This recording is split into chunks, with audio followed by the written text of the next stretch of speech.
Call the Committee on Transportation Infrastructure to order pursuant to Committee Rule 6F, House Rule 11.2H4. The chair may postpone further proceedings to any question approving a measure or adopting an amendment on which recorded vote or yeas and nays are ordered, and without objection, the chair is authorized to declare recess today time. Today, the committee will consider the fiscal year 2022 budget views and estimates of the Committee on Transportation Infrastructure. As a reminder, please keep your microphone muted or I'll yell at you. To insert a document into the record, please have your staff email it to documentstni@mail.house.gov. And finally, the views and estimates have been distributed electronically in accordance with the rules. I now call up our only item for consideration today, the committee's fiscal year 2022 views and estimates. Ask unanimous consent be considered as read and open to amendment at any point. Without objection, so ordered. I now recognize Ranking Member Graves for a statement. Thank you, Mr. Chairman. This year, infrastructure is truly a top priority of everyone on this committee in particular, and I hope that we can work together to pass bipartisan legislation to improve our surface transportation system, our ports and waterways, wastewater infrastructure, and other areas that really need to be addressed. Our views and estimates document lays out our legislative goals for this Congress, and I appreciate the chair working with us on it and working with staff on it. I urge my colleagues to support the views and estimates for fiscal year 2022, and with that, I yield back. Do any other members wish to be recognized to make the statement on the views and estimates? Actually, What? sorry, What? switch this up. Switch back. What? Excuse me.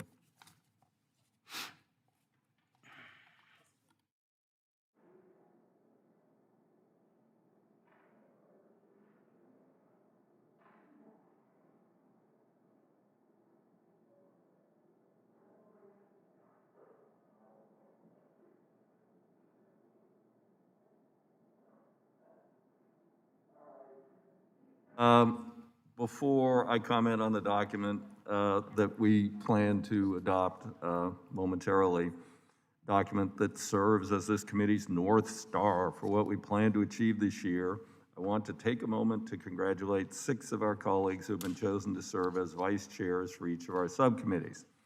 They hail from 6 different states: Pennsylvania, Massachusetts, New Hampshire, Arizona, Washington, and Georgia.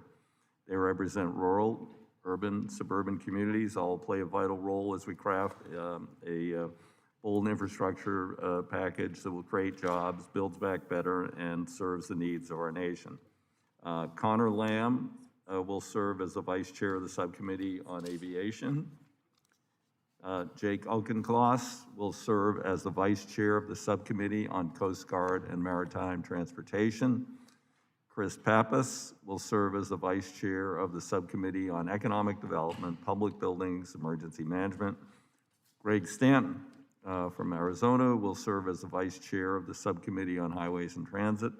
Marilyn Strickland will serve as vice chair of the subcommittee on railroads, pipelines, hazardous materials, and Carolyn Bordeaux will serve as the vice chair of the subcommittee on water resources and environment. Each of these subcommittees is focused on improving public safety, quality of life, fighting for policies to strengthen our communities, our country, and making headway on some of our nation's biggest challenges, including the threat of climate change. That's why we need to act on transformational infrastructure bill, because investing in infrastructure can address all that and more.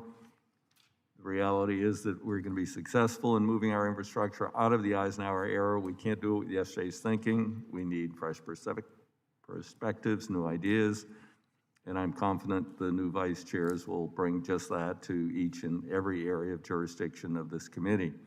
When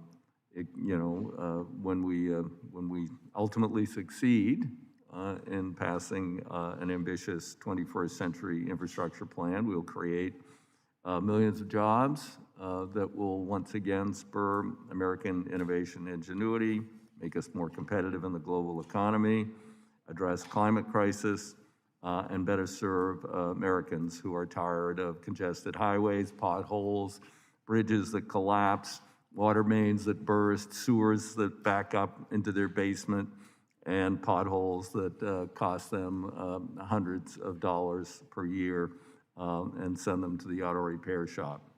I believe that our nation and this Congress has in particular an incredible opportunity with President Biden, who has made infrastructure a priority. I met with him several times on the issue. We haven't had a infrastructure week yet. We're just going to do it. No more press events and fake infrastructure weeks. And I know that Secretary Buttigieg has been in touch with many of the members of the committee and invited you to exchange ideas with him. And we know that this team is committed to finally getting this done. It's been a long time coming.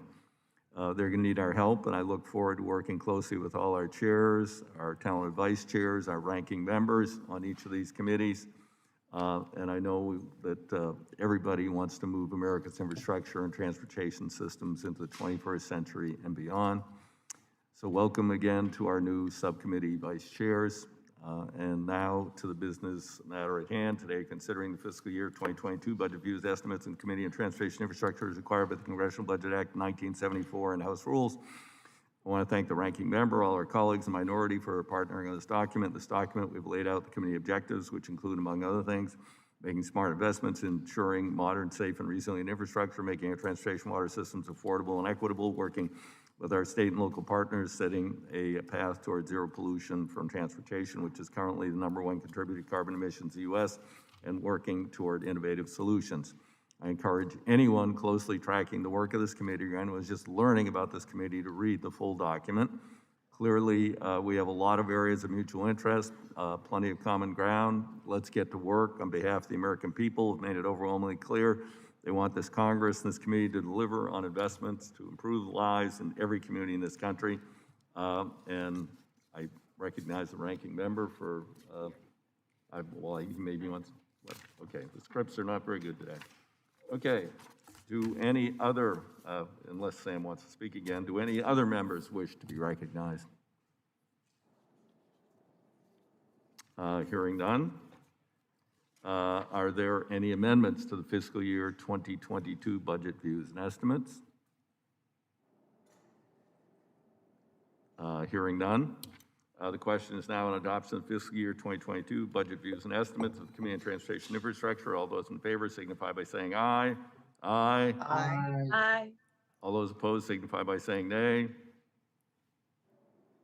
The ayes have it, and our views and estimates are adopted. Pursuant to House Rule 10, Clause 4F, the views and estimates of the Committee on Transportation Infrastructure will be submitted to the Committee on the Budget. Without objection, staff is authorized to make technical, clarifying, conforming changes to the fiscal year 2022 views and estimates. Pursuant to House Rule 11, 2L, members have at least 2 calendar days in which to file a supplemental minority additional dissenting views on text approved day. Pursuant to Rule 6, the Committee on Transportation Infrastructure, Chair notes the presence of a quorum between the virtual and the actual, and for all actions taken on all committee business today. With that, the Committee on Transportation Infrastructure has completed its important business for the day, and the committee is adjourned.